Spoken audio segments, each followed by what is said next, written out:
അപ്പോൾ എല്ലാവരെയും നമ്മുടെ ഏറ്റവും പുതിയ വീഡിയോയിലേക്ക് സ്വാഗതം ചെയ്തുകൊണ്ട് ഞാൻ ഇന്നിവിടെ പറയാൻ ഉദ്ദേശിക്കുന്നത് ചെകുത്താൻ എന്ന പേരിൽ യൂട്യൂബ് ചാനലിലുള്ള അജു അലക്സ് എന്ന വ്യക്തിയുടെ അറസ്റ്റുമായി ബന്ധപ്പെട്ട അപ്ഡേഷനുകളുമാണ് ഞാൻ നിങ്ങളുടെ മുന്നിൽ വെക്കുന്നത്.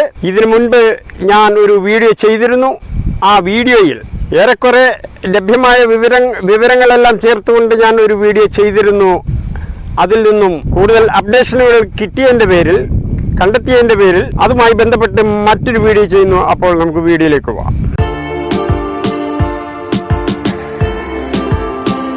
അപ്പോൾ അജു അലക്സിനെ അറസ്റ്റ് ചെയ്യാനുണ്ടായ കാരണം, അതിന്റെ പ്രധാന കാരണക്കാരൻ സിദ്ദീഖ് എന്ന നടനാണ് എന്നാണ് അറിയാൻ സാധിച്ചത്. സിദ്ദീഖിന്റെ പരാതിയിന്മേലാണ് പോലീസ് കേസെടുത്തതെന്നും അറിഞ്ഞു. അപ്പോൾ അജു അലക്സിനെ അറസ്റ്റ് ചെയ്തതിൽ എന്റെ പ്രതിഷേധം രേഖപ്പെടുത്തുക എന്നതുകൂടിയാണ് ഈ വീഡിയോയിലൂടെ ഞാൻ ഉദ്ദേശിക്കുന്നത്. എന്റെ ഈ വീഡിയോയുടെ പിൻഭാഗത്തായിട്ട്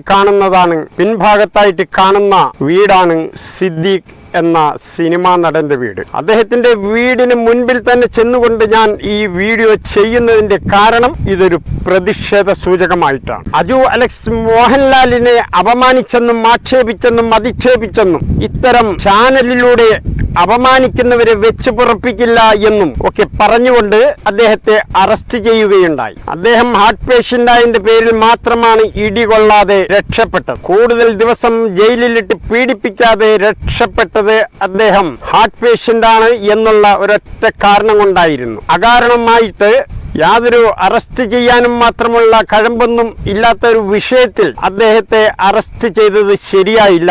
ഈ അറസ്റ്റിന് പിന്നിൽ അറസ്റ്റ് ചെയ്ത വിഭാഗക്കാർ ആരൊക്കെയാണോ അവരുടെ യഥാർത്ഥ ഉദ്ദേശ്യം മറ്റൊന്നല്ല, യൂട്യൂബിലൂടെ സർക്കാരിന്റെയും സർക്കാരിന് നേതൃത്വം കൊടുക്കുന്ന രാഷ്ട്രീയ നേതാക്കളുടെയും എല്ലാം ഓരോ പ്രവൃത്തികളും ദിനം പ്രതി യൂട്യൂബിലൂടെയും ഫേസ്ബുക്കിലൂടെയും ഒക്കെ പ്രചരിക്കുന്നുണ്ട് സോഷ്യൽ മീഡിയ. അപ്പോൾ സോഷ്യൽ മീഡിയയിൽ പ്രചരിപ്പിക്കുന്ന യൂട്യൂബർമാർ സൂക്ഷിക്കുക. ഞങ്ങളെക്കുറിച്ച് എന്തെങ്കിലും വിമർശനം ഉന്നയിച്ചാൽ, ഞങ്ങളെക്കുറിച്ച് എന്തെങ്കിലും ന്യൂനതകൾ പറഞ്ഞാൽ, എന്തെങ്കിലും പോരായ്മകൾ പറഞ്ഞാൽ തീർച്ചയായിട്ടും ഇതുപോലെ നിങ്ങളെ പീഡിപ്പിക്കും എന്നൊരു മെസ്സേജാണ് സർക്കാർ നൽകുന്നത്. അതുകൊണ്ട് തന്നെ അജു അലക്സ് മോഹൻലാലിനെ അപമാനിച്ചു എന്ന് പറയുക മാത്രമേ ഉള്ളൂ. ഈ അപമാനിച്ചു എന്ന് പറഞ്ഞ് അറസ്റ്റ് ചെയ്ത പോലീസ് ഉദ്യോഗസ്ഥന്മാർ എന്ത് ഭാഷാ പ്രയോഗം ഉപയോഗിച്ചാണ് അജു അലക്സ് മോഹൻലാലിനെ അപമാനിച്ചത് എന്ന് വ്യക്തമാക്കുന്നില്ല.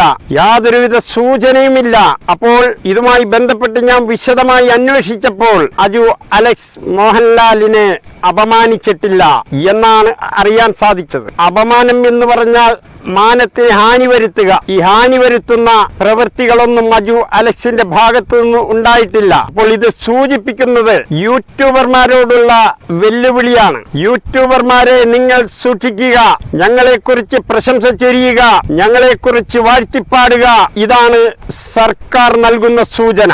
അപ്പോൾ ഇത്തരം പ്രശ്നങ്ങളൊക്കെ നമ്മളുടെ ശ്രദ്ധയിൽപ്പെടുമ്പോൾ എനിക്ക് എന്റെ മനസ്സിൽ ഓടിയെത്തിയത്, പണ്ടൊരു ഭരണാധികാരി ഉണ്ടായിരുന്നു റുമേനിയ എന്നൊരു യൂറോപ്യൻ രാജ്യത്ത്. റുമേനിയയിലെ സ്വേച്ഛാധിപതിയായ ചെഷസ്ക്യൂവിനെയാണ് ഞാൻ ഓർത്തത്. ചെഷസ്ക്യൂവിനെ കുറിച്ച് സ്വപ്നത്തിൽ പോലും ഒരക്ഷരം, അബോധാവസ്ഥയിൽ കിടന്നുകൊണ്ട് പോലും ഒരക്ഷരം മിണ്ടിയാൽ അവനെ വധിക്കും, അവന്റെ കുടുംബത്തോടെ വധിക്കും. ലോകം കണ്ടതിൽ വെച്ച് ഏറ്റവും വൃത്തികെട്ടവന്മാരായ സ്വേച്ഛാധിപതികളിൽ ഏറ്റവും നമ്പർ 1 സ്ഥാനത്ത് നിൽക്കുന്ന വ്യക്തികളിൽ ഒരുവനാണ് ഈ ചെഷസ്ക്യൂ എന്ന് പറയുന്ന റുമേനിയൻ സ്വേച്ഛാധിപതി. നമ്മുടെ റുമേനിയൻ സ്വേച്ഛാധിപതിയെയാണ് എനിക്ക് ഓർമ്മ വന്നത്.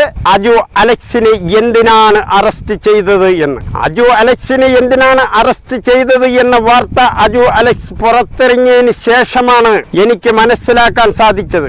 അതുകൊണ്ട് തന്നെയാണ് ഞാൻ പറയുന്നത്, അജു അലക്സ് മോഹൻലാലിനെ അപമാനിച്ചിട്ടില്ല, അദ്ദേഹത്തിന്റെ മാനത്തിന് ഒരു ഹാനിയും വരുത്തിയിട്ടില്ല എന്ന്. അപ്പോൾ നടൻ സിദ്ദീഖിന്റെ പരാതിയിന്മേലാണ് അജു അലക്സിനെ അറസ്റ്റ് ചെയ്യാൻ പോലീസ് മുതിർന്നത്. പോലീസിന് രാഷ്ട്രീയത്തിലെ നേതൃത്വത്തിന്റെ ഉത്തരവ് കിട്ടിയതും ഒക്കെ സിദ്ദീഖിന്റെ പരാതിയിൽ നിന്നുകൊണ്ടാണ്. എന്നാണ് പറയുന്നത്. അതുകൊണ്ട് തന്നെ ഇത് സിദ്ദീഖിന്റെ വീടിന് മുന്നിൽ നിന്നുകൊണ്ടാണ് പ്രതിഷേധം എന്ന നിലയ്ക്ക് ഞാൻ ഈ വീഡിയോ ചെയ്യുന്നത്. ഈ സിദ്ദീഖിന്റെ നാട്ടുകാരൻ തന്നെയാണ് ഞാൻ. അത് ആയതുകൊണ്ട് എനിക്ക് പ്രതിഷേധമുണ്ട്. ആ പ്രതിഷേധമാണ് ഞാൻ ഇപ്പോൾ രേഖപ്പെടുത്തുന്നത്. നിലവിലെ കേരള രാഷ്ട്രീയം പരിശോധിച്ചാൽ ഭരിക്കുന്നവർക്ക് വിമർശനം കിട്ടാൻ ഏറെ സാധ്യതകളുള്ള കാര്യങ്ങൾ ഭരണകർത്താക്കൾ തന്നെ ചെയ്തു വച്ചിട്ടുണ്ട്. ആയതുകൊണ്ട് ജനങ്ങൾ അതിനെതിരെ വിമർശിക്കും. മിണ്ടാൻ പാടില്ല എന്ന് പറയുന്നത് അങ്ങേയറ്റം ജനാധിപത്യ വിരുദ്ധമാണ്. ഞങ്ങൾക്കെതിരെ ഒരക്ഷരം മിണ്ടാൻ പാടില്ല, ഞങ്ങൾ ജയിലിലടയ്ക്കും, ഞങ്ങൾ പീഡിപ്പിക്കും, ഞങ്ങൾ ദേഹോപദ്രവം പോലീസുകാരെ കൊണ്ട് ചെയ്യിക്കും. ഇത്തരത്തിലുള്ള മെസ്സേജാണ് സർക്കാർ നൽകുന്നത്. ആയതുകൊണ്ട് ഇത് അംഗീകരിക്കാൻ പറ്റുന്നതല്ല. ആരും വിമർശനങ്ങൾക്ക് അതീതരല്ല. ഇന്ത്യയിൽ ലോകം കണ്ടതിൽ വെച്ച് ഏറ്റവും വലിയ ജനാധിപത്യ രാജ്യമാണ് ഇന്ത്യ. ഈ ഇന്ത്യയെ റൊമേനിയ ആക്കാൻ അനുവദിക്കില്ല. തെറ്റ് കണ്ടാൽ പ്രതിഷേധിക്കും. പ്രതിഷേധ പ്രസംഗങ്ങൾ ഒക്കെ ഉണ്ടാകും. അത് കണ്ട് വിരളി പിടിച്ചിട്ട് കാര്യമില്ല. ജനം സർക്കാരിന്റെ അടിമകളല്ല എന്ന് ഓർത്തുകൊള്ളുക. അജു അലക്സ് ഇതുമായി ബന്ധപ്പെട്ട് പറഞ്ഞ കാര്യം ഞാൻ വിശദീകരിക്കാം. ഒരു ദുരന്തം നടക്കുന്ന ഭൂമിയിൽ, ഒരു ദുരന്ത ഭൂമിയിൽ നൂറുകണക്കിന് മനുഷ്യജീവൻ മണ്ണിനടിയിൽ കിടന്ന് പിടയുമ്പോൾ അത്തരം പ്രദേശത്ത് സെലിബ്രിറ്റികളെ പോലുള്ളവർ പോകരുത്. പോയാൽ അവിടുത്തെ ജനങ്ങൾ ഇവരുടെ പിന്നാലെ കൂടും.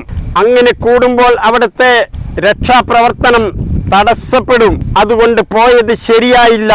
അജു അലക്സ് പറഞ്ഞതിലെ സാരം ഇതാണ്. അതിൽ എന്ത് അപമാനമാണ് മോഹൻലാലിന് വന്നത് എന്ന് എനിക്ക് മനസ്സിലാകുന്നില്ല. പറഞ്ഞതിന്റെ പേരിൽ എന്റെ വീട്ടിലേക്ക് വടിവാളുമായി കയറി വരികയും ചെയ്യരുത്. അഭിപ്രായ സ്വാതന്ത്ര്യമാണ് ഞാൻ ഉപയോഗിക്കുന്നത്, അല്ലാതെ സർക്കാരിനെ തെറിവിളിക്കുക എന്നുള്ളതല്ല. അഭിപ്രായ സ്വാതന്ത്ര്യം പറയാൻ ആർക്കും അവകാശമുണ്ട്. നിങ്ങൾക്ക് വോട്ട് ചെയ്യാൻ അവകാശമുണ്ടെങ്കിൽ പൊതുജനങ്ങൾ വോട്ട് ചെയ്തിട്ടാണ് നിങ്ങൾ അധികാരത്തിൽ കയറിയിരിക്കുന്നത്. ജനങ്ങൾക്ക് വോട്ട് ചെയ്യാൻ നിങ്ങൾക്ക് അവകാശമുണ്ടെങ്കിൽ നിങ്ങളുടെ പ്രവൃത്തി മോശമായി വരുമ്പോൾ നിങ്ങളെ വിമർശിക്കാനുമുള്ള അവകാശം ജനങ്ങൾക്കുണ്ട്. ഒരു ജനാധിപത്യ രാജ്യം എന്ന് പറഞ്ഞാൽ ആധിപത്യം ജനങ്ങളിൽ എന്നാണ് അർത്ഥം. ആധിപത്യം മന്ത്രിമാരിൽ, ആധിപത്യം രാഷ്ട്രീയ പാർട്ടികളുടെ നേതാക്കളിൽ എന്നല്ല, ആധിപത്യം ജനങ്ങളിൽ. അതാണ് ജനാധിപത്യം. മനസ്സിലാക്കുക, ഓർമ്മയിരിക്കട്ടെ. സ്വേച്ഛാധിപതികൾ വാഴുന്ന രാഷ്ട്രങ്ങളിൽ, സ്വേച്ഛാധിപതികൾ അധികാരം പങ്കിടുന്ന രാഷ്ട്രങ്ങളിൽ ജനങ്ങളെ തുറന്ന ജയിലിൽ അടച്ചുകൊണ്ട് നിങ്ങൾക്ക് ഓശാന പാടുന്നവർ മാത്രം വോട്ട് ചെയ്തിട്ടല്ല നിങ്ങൾ അധികാരത്തിൽ കയറിയത്. ആ പാവം ചെറുപ്പക്കാരനെ അനാവശ്യമായി ജയിലിലിട്ട് പീഡിപ്പിച്ചത് ജനാധിപത്യ ഇന്ത്യക്ക്, മതേതരത്വ ഇന്ത്യക്ക്, സോഷ്യലിസത്തിൽ വിശ്വസിക്കുന്ന ഇന്ത്യക്ക് യോജിച്ചതല്ല. ഇത് അമേരിക്കയെ പോലുള്ള രാജ്യങ്ങളിൽ പോലും ഇത്തരം പീഡനമുറകളില്ല എന്നോർക്കുക. ജനങ്ങൾക്ക് രാഷ്ട്രീയമായ കാര്യങ്ങളിൽ, ജനങ്ങളെ സംരക്ഷിക്കുന്ന വിഷയങ്ങളിൽ ജനങ്ങൾക്ക് എതിരെ അഭിപ്രായങ്ങൾ ഉണ്ടാകാം. ആ അഭിപ്രായങ്ങൾ കേൾക്കുമ്പോൾ അവരെ കൊന്നൊടുക്കുന്ന നയമുണ്ടല്ലോ, ഈ നയം ശരിയല്ല. ഈ നയം നിങ്ങൾ തിരുത്തുക. തിരുത്തിയില്ലെങ്കിൽ നിങ്ങൾ വീട്ടിൽ ചൊറികുത്തിയിരിക്കേണ്ടി വരും എന്നുള്ള കാര്യവും കൂടി നിങ്ങൾ ഓർക്കുക. നിങ്ങളുടെ പ്രവർത്തകർ വോട്ടും ചോദിച്ച് ഞങ്ങളുടെ വീടിന് മുന്നിൽ വരുമ്പോൾ അവരുടെ മുതുകിരിക്കുന്നത് വില്ല് പോലെ വളഞ്ഞിരിക്കും. നിങ്ങൾക്ക് അധികാരം കിട്ടിക്കഴിഞ്ഞാൽ ഇത്തരം പ്രവർത്തകർ ഞങ്ങളുടെ മുന്നിൽ അമ്പ് പോലെ നിവർന്നു നിൽക്കും. എന്തടാ, ആരടാ എന്ന് ചോദിച്ചുകൊണ്ട് അവരുടെ മുഖഭാവവും അവരുടെ ധാർഷ്ട്യവും എല്ലാം ഏതാനും ചില വാക്കുകൾ കൊണ്ട് വിവരിച്ച് മനസ്സിലാക്കി തരാൻ പറ്റുന്നതല്ല. അത്ര വലിയ അഹങ്കാരികളായി മാറുകയാണ്. ഞാൻ വീണ്ടും പറയുന്നു, ഈ നയം ശരിയല്ല. ഈ നയം വെച്ച് പുലർത്തിപ്പോയാൽ നിങ്ങൾ എന്നത് ഓർക്കാൻ പോലും നാളെ ജനങ്ങൾക്ക് കഴിയാത്ത രീതിയിൽ അസ്തമിച്ചു പോവും, ഇല്ലാതെയായി പോവും. അങ്ങനെ ഇല്ലാതെയായി പോയ ഒരുപാട് രാഷ്ട്രീയ പ്രസ്ഥാനങ്ങൾ ഈ കേരളത്തിലുണ്ട്. അതിലൊന്നാണ് PSP എന്നോർക്കുക, പ്രജാ സോഷ്യലിസ്റ്റ് പാർട്ടി. ഈ കേരളം ഒരിക്കൽ ഭരിച്ചിരുന്ന പാർട്ടിയാണ്. അതിന്ന് നാമം പോലുമില്ല. ആ പാർട്ടിയുടെ പേര് പറഞ്ഞാൽ അത് മനസ്സിലാക്കാവുന്ന ജനങ്ങൾ പോലും ഇന്ന് ജീവിച്ചിരിപ്പില്ല എന്നോർക്കുക. അത് ഓർത്താൽ നിങ്ങൾക്ക് കൊള്ളാം. എല്ലാവർക്കും വലുത് മോഹൻലാലിന് മാത്രമല്ല, മമ്മൂട്ടിക്ക് മാത്രമല്ല, അഭിമാനം. സാധാരണ തെരുവിൽ തെണ്ടി നടക്കുന്നവനും അഭിമാനമുണ്ട്, സാധാരണക്കാരന് അഭിമാനമുണ്ട്, ലക്ഷം വീട്ടിൽ കിടക്കുന്നവനും അഭിമാനമുണ്ട്. അല്ലാതെ മോഹൻലാലിന് അഭിമാനത്തിന് ക്ഷതമേൽക്കുമ്പോൾ മാത്രം നിങ്ങളെപ്പോലെ വമ്പന്മാർ നടപടിയുമായി വരുന്നു.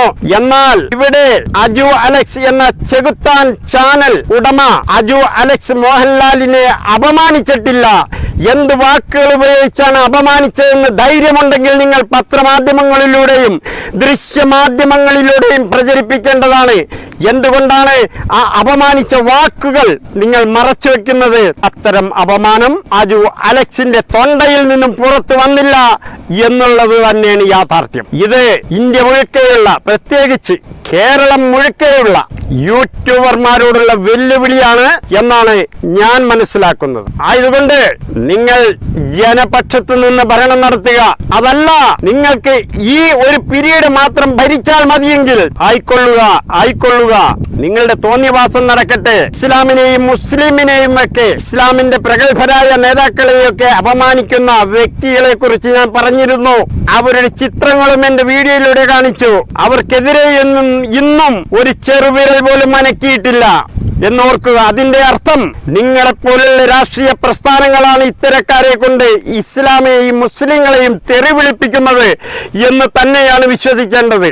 ആയതുകൊണ്ട് നേർവഴിക്കായാൽ നിങ്ങൾക്ക് കൊള്ളാം, ഇല്ലെങ്കിൽ ജനങ്ങൾക്ക് നഷ്ടപ്പെടാനൊന്നുമില്ല. നഷ്ടപ്പെടാനുള്ളത് നിങ്ങൾക്ക് മാത്രമാണ്. ആയതുകൊണ്ട് ഈ വീഡിയോയിലൂടെ ഇത്രമാത്രം പറഞ്ഞുകൊണ്ട് ഞാൻ എന്റെ വാക്കുകൾ അവസാനിപ്പിക്കുന്നു. എന്നെ ശ്രവിച്ച, എന്നെ കേട്ട എല്ലാവർക്കും എന്റെ ഒരു വലിയ സലാം.